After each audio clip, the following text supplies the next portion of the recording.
Life లో జరిగిన dangerous incidents కి మనం ఇచ్చే ఇమోషనల్ రెస్పాన్స్ ని ట్రామా అంటారు. ఈ ట్రామా అనేది పెద్ద పెద్ద incidents like war, accidents, rape, natural disasters వల్ల అవ్వచ్చు, లేదా చిన్న చిన్న ఇన్సిడెంట్స్ లైక్ పాస్ట్ లో స్కూల్లో జరిగిన బుల్లింగ్, హరాస్మెంట్, వర్క్ ప్లేస్ లో సెక్షువల్ హరాస్మెంట్, డిస్క్రిమినేషన్, లేదా చాలా క్లోజ్ గా ఉన్న వాళ్ళ డెత్, లేదా మీ పార్ట్నర్ తో బ్రేకప్, డివోర్స్ ఎక్సెట్రా వల్ల కూడా కావచ్చు. ఈ ట్రామా వల్ల లైఫ్ లో చాలా డిఫికల్టీస్ ని ఫేస్ చేయాల్సి వస్తుంది. మనకు తెలియకుండానే బాధేస్తూ ఉంటది, ఎప్పటికీ మూడంతా ఆఫ్ ఉంటుంది. మన ట్రామా కి సంబంధించిన పర్సన్ ని, ప్లేస్ ని, ఆబ్జెక్ట్స్ ని అవాయిడ్ చేస్తూ ఉంటాం.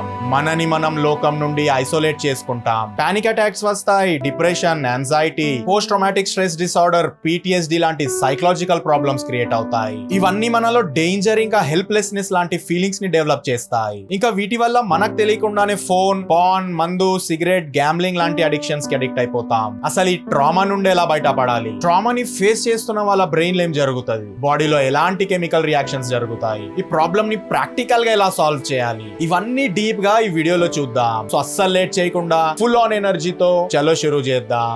Welcome to critics TV.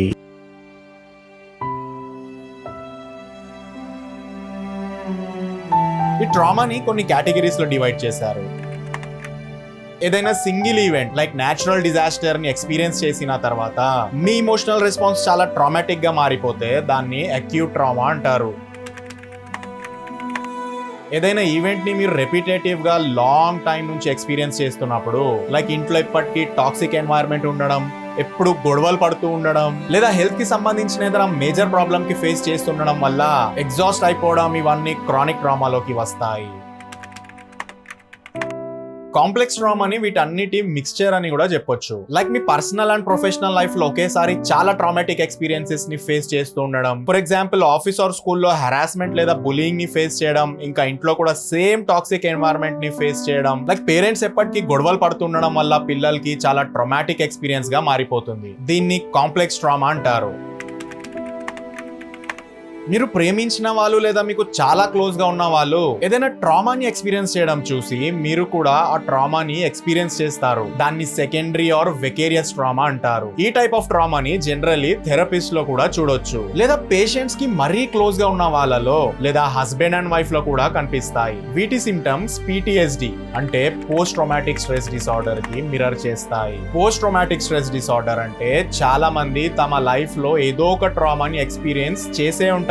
కొంతమంది లాంగ్ టర్మ్ ఎఫెక్ట్స్ లేకుండా బయట పడిపోతారు, కానీ కొందరు అక్కడే ఉండిపోతారు. దాని వల్ల negative thoughts, flash backs, night mares లాంటి ప్రాబ్లమ్స్ ని డైలీ ఫేస్ చేస్తూ ఉంటారు. ఈ ఫినామినా ని PTSD లేదా పోస్ట్ ట్రామాటిక్ స్ట్రెస్ డిసార్డర్ అంటారు. ఈ PTSD ని అర్థం చేసుకోవాలంటే ముందుగా ప్రొలాంగ్డ్ ఎక్స్పీరియన్సెస్ లైక్ ఎవరైనా లవ్డ్ వన్స్ చనిపోయినప్పుడు, domestic violence, abuse, rape, war, accident, injury, natural disasters, లేదా ఏదైనా మేజర్ హెల్త్ ప్రాబ్లం వచ్చినప్పుడు దాన్ని మన బ్రెయిన్ ఎలా ప్రాసెస్ చేస్తుంది అనేది అర్థం చేసుకోవాలి. ఇలాంటి ఈవెంట్స్ మనలో డేంజర్ ఇంకా హెల్ప్లెస్నెస్ లాంటి ఫీలింగ్స్ ని తీసుకొస్తాయి. దాని వల్ల మన బ్రెయిన్ లోని అలారం సిస్టమ్ అనేది యాక్టివేట్ అయిపోతుంది. ఇంకా దీన్ని ఫైట్, ఫ్లైట్, ఫ్రీజ్ రెస్పాన్స్ అంటారు. ఈ అలారం యాక్టివేట్ అయినప్పుడు మన బ్రెయిన్ లోని hypothalamic, pituitary and adrenal systems కలిసి పనిచేస్తాయి. వీటిని HP యాక్సిస్ అని కూడా అంటారు. ఇవి మన ఆటోనామిక్ నర్వస్ సిస్టమ్ కి సిగ్నల్ పంపిస్తాయి. ఇంకా ఈ నెట్వర్కే అడ్రినల్ గ్లాండ్స్ కి ఇంకా ఇంటర్నల్ గ్లాండ్స్ కి కమ్యూనికేట్ చేసి హార్ట్ రేట్, డైజెషన్, రెస్పిరేషన్ లాంటి ఫంక్షన్స్ ని రెగ్యులేట్ చేయని చెప్తది. ఇంకా ఈ సిగ్నల్స్ వల్ల కెమికల్ రియాక్షన్స్ కూడా స్టార్ట్ అవుతాయి. బాడీలో స్ట్రెస్ హార్మోన్స్ రిలీజ్ అవుతాయి. ఇంకా వాటి వల్ల బాడీ తనని తను డిఫెండ్ చేద్దామని ప్రిపేర్ అవుతూ ఉంటది. ఆ టైంలో కొన్ని సైకలాజికల్ చేంజెస్ కనిపిస్తాయి. లైక్ మన హార్ట్ రేట్ ఫాస్ట్ గా పెరిగిపోతుంది, బ్రీతింగ్ కూడా ఫాస్ట్ గా అయిపోతుంది, ఇంకా మజిల్స్ లో టెన్షన్ స్టార్ట్ అవుతుంది. ఈ క్రైసిస్ ఆర్ ఈవెంట్ అయిపోయిన తర్వాత కూడా పెరిగిపోయిన హార్మోన్ లెవెల్స్ కొన్ని రోజుల వరకు అలానే ఉండిపోతాయి. ఇంకా దాని వల్లనే నైట్ మేర్స్, జిటరీ ఫీలింగ్స్ లాంటి డిఫరెంట్ సిమ్టమ్స్ కనిపిస్తాయి. చాలా మందికి పెరిగిన హార్మోన్ లెవెల్స్ ఒక 2 వీక్స్ లో స్టెబిలైజ్ అయిపోతాయి. సో ఆ ఫీలింగ్స్ కూడా డిసపియర్ అయిపోతాయి. కానీ కొంతమందికి మాత్రం ఈ ఫీలింగ్స్ లాంగ్ టైం వరకు ఉండిపోతాయి. ఇంకా కొంతమందికి మాత్రం ఈ ఫీలింగ్స్ కొన్ని రోజుల వరకు డిసపియర్ అయిపోయి మళ్ళీ రావడం స్టార్ట్ అవుతాయి. అసలు ఇలా ఎందుకు జరుగుతుందని మనకి ఇంకా క్లారిటీగా తెలియదు. మన బ్రెయిన్ ని మనం ఇంకా కంప్లీట్ గా అర్థం చేసుకోలేకపోయాం. అందుకే ఎగ్జాక్ట్ రీజన్ చెప్పలేము. ఇంకొక థియరీ ప్రకారంగా కార్టిజోల్ అనే one of the stress hormone continuous గా ఫైట్, ఫ్లైట్, ఫ్రీజ్ రెస్పాన్స్ ని యాక్టివేట్ చేస్తుండొచ్చు అని అనుకుంటున్నారు. ఇంకా దీని వల్లనే ఓవరాల్ గా మన బ్రెయిన్ ఫంక్షన్స్ తగ్గిపోతాయి. అందుకే నెగటివ్ సిమ్టమ్స్ కనిపిస్తాయని అనుకుంటుంటారు. ఈ సిమ్టమ్స్ ని కొన్ని కేటగిరీస్ లో డివైడ్ చేశారు. Intrusive thoughts like dreams and flashbacks రావడం. Avoiding reminders of trauma. Patients ఆ ట్రామాని గుర్తు చేసే కన్వర్జేషన్స్, ప్లేసెస్, పర్సన్స్, ఆబ్జెక్ట్స్ ని అవాయిడ్ చేయడం స్టార్ట్ చేస్తారు. Negative thoughts and feelings. తెలియకుండానే ఫియర్, యాంగర్ అండ్ గిల్ట్ లాంటి ఫీలింగ్స్ వస్తుంటాయి. And reactive symptoms like irritability and difficulty in sleeping. ఎప్పటికీ చిరాగ్గా ఉండడం, సరిగా నిద్ర పట్టకపోవడం లాంటి సిమ్టమ్స్ కూడా కనిపిస్తాయి. ఇంకా ఈ సిమ్టమ్స్ ఖచ్చితంగా అందరిలో కనిపిస్తాయి. ఇంకా ఖచ్చితంగా అందరు సేమ్ ఎక్స్టెంట్ అండ్ సేమ్ ఇంటెన్సిటీతో ఎక్స్పీరియన్స్ చేస్తారని కూడా చెప్పలేము. ఒకవేళ ఈ ప్రాబ్లమ్స్ 1 month కంటే ఎక్కువ ఉన్నాయంటే PTSD కింద డయాగ్నోస్ చేస్తారు. Genetics, on going overwhelming stress, ఇంకా చాలా risk factors like pre existing mental illness, ఇంకా ఇమోషనల్ సపోర్ట్ లేకపోవడం లాంటి ఫ్యాక్టర్స్ అన్ని PTSD ని ఎవరు ఫేస్ చేస్తారనేది డిటర్మైన్ చేస్తాయి. కానీ ఎగ్జాక్ట్ కాజ్ అనేది స్టిల్ ఒక మెడికల్ మిస్టరీ అని చెప్పొచ్చు.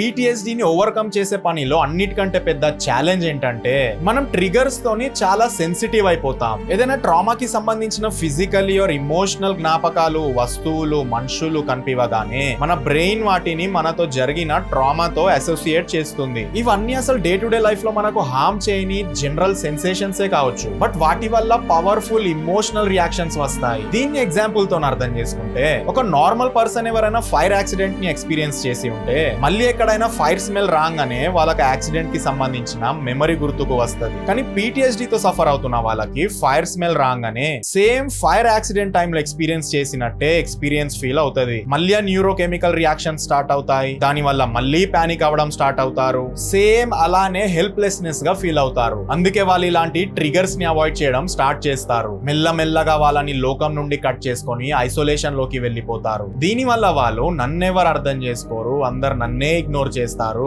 నన్నే తప్పుగా అనుకుంటారు, నన్నే అపార్థం చేసుకుంటారు అని ఫీల్ అవ్వడం స్టార్ట్ అవుతారు. వాళ్ళ లైఫ్ కంప్లీట్ గా ఆగిపోయిందని అనుకొని బాధపడుతుంటారు. కానీ ఫ్యాక్ట్ ఏంటంటే లోకం ఎవరి కోసం ఆగదు, నడుస్తూనే ఉంటదని గుర్తు పెట్టుకోవాలి. ఒకవేళ మీరు కూడా ఇలాంటి PTSD లాంటి ప్రాబ్లమ్స్ ని సఫర్ అవుతున్నారంటే అన్నిటికంటే ఫస్ట్ మెంటల్ హెల్త్ ఎక్స్పర్ట్ దగ్గరికి వెళ్ళి ఇవాల్యుయేషన్ చేయించుకోవాలి. అతను ప్రాబ్లం డెప్త్ లోకి వెళ్ళి ఫిజికలా, సైకలాజికలా అని ఐడెంటిఫై చేసి మీకు రైట్ సొల్యూషన్ ని గైడ్ చేస్తాడు. ఇంకా PTSD కోసం సైకోథెరపీస్ లాంటి ఎఫెక్టివ్ థెరపీస్ ఉన్నాయి. ఇవి పేషెంట్స్ కి వాళ్ళ ట్రిగర్స్ ని ఇంకా బెటర్ వేలో అర్థం చేసుకోవడంలో హెల్ప్ చేస్తాయి. కానీ మెంటల్ హెల్త్ గురించి మాట్లాడడానికి ఎవ్వరు ఎక్కువ ఇష్టపడరు. మనకు మనం ఓన్ గా సాల్వ్ చేసుకోవడానికి ట్రై చేస్తుంటాము. లేదా ఎవ్వరు పడితే వాళ్ళ దగ్గర మన ప్రాబ్లమ్స్ ని డిస్కస్ చేసి వాళ్ళిచ్చే పిచ్చి పిచ్చి అడ్వైజెస్ ని ఫాలో అవుతుంటాం. లేకపోతే అన్ని వేస్ లో ట్రై చేసాం, ఇంకా మా వల్ల కావట్లేదని కాంప్రమైజ్ అయ్యి సైలెంట్ గా కూర్చుంటాం. దయచేసి అర్థం చేసుకోండి, ఈ ట్రామాస్ అనేవి మన కళ్ళకు కనిపివని ఇన్విజిబుల్ హిడెన్ సైకలాజికల్ వూండ్స్ లాంటివి. వీటితో ఎంత ఎక్కువ ఫైట్ చేస్తే అంత ఎక్కువ సఫర్ అవుతాం. ఏముంది, ఒక మెంటల్ హెల్త్ ప్రొఫెషనల్ దగ్గరికి వెళ్ళాలి, అతను మీతోని మాట్లాడి ప్రాబ్లమ్ ని ఐడెంటిఫై చేసి చిన్న మెడికేషన్ ఇస్తాడు లేదా కౌన్సిలింగ్ ఇస్తాడు, ప్రాబ్లమ్ సాల్వ్. ఇంకా మెడికేషన్స్ పేషెంట్ సిమ్టమ్స్ ని చాలా వరకు మేనేజ్ చేయడంలో హెల్ప్ చేస్తాయి. వాటితో పాటు కొన్ని life style changes, mindfulness practices and exercise ని ఇంక్లూడ్ చేయండి అని సజెస్ట్ చేస్తారు. లేకపోతే వీటి వల్ల ఎప్పటికీ బాధపడుతూ హెల్త్ పైన కాన్సన్ట్రేట్ చేయలేము, కెరియర్ పాడైపోతుందన్న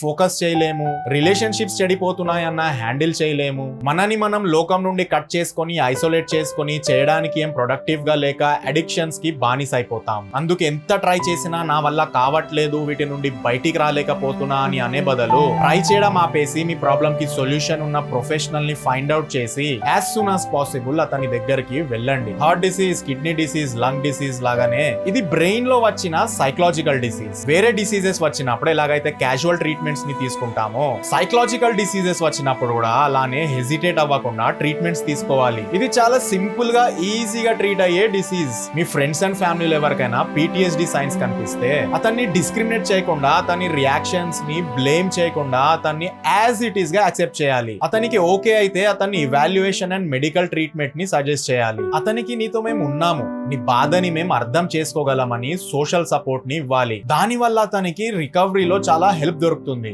ఒక్కటి గుర్తు పెట్టుకోండి, హ్యాపీగా ఉండాలన్నా, ప్రశాంతంగా ఉండాలన్నా, రియాలిటీని క్వశ్చన్ చేయాలనుకున్నా, ముందు వాళ్ళు మనల్ని కంట్రోల్ చేయకుండా సైకలాజికల్లీ స్ట్రాంగ్ అవ్వాలనుకున్నా, మనం మెంటల్ హెల్త్ ని జాగ్రత్తగా చూసుకోవాలి. మనలోని సైకలాజికల్ ప్రాబ్లమ్స్ ని అర్థం చేసుకొని వాటిని క్యూర్ చేసుకుంటేనే కదా హ్యాపీనెస్, సాడ్నెస్ ని దాటేసి యాక్చువల్ స్టేట్ ఆఫ్ మైండ్ తో రియాలిటీని క్లారిటీతో చూడగలుగుతాం, దాన్ని క్వశ్చన్ చేయగలుగుతాం.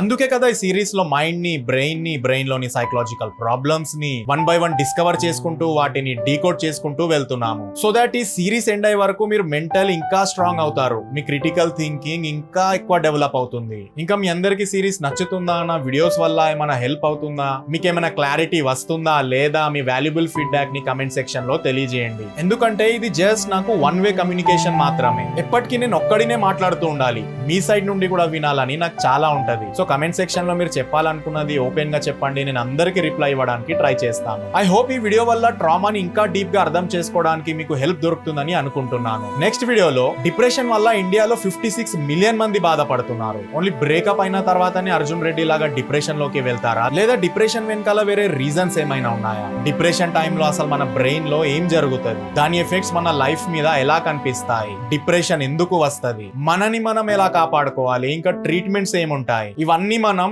నెక్స్ట్ వీడియోలో డిస్కస్ చేద్దాం. Till then thanks for loving. నా పేరు కెవిన్. జై హింద్.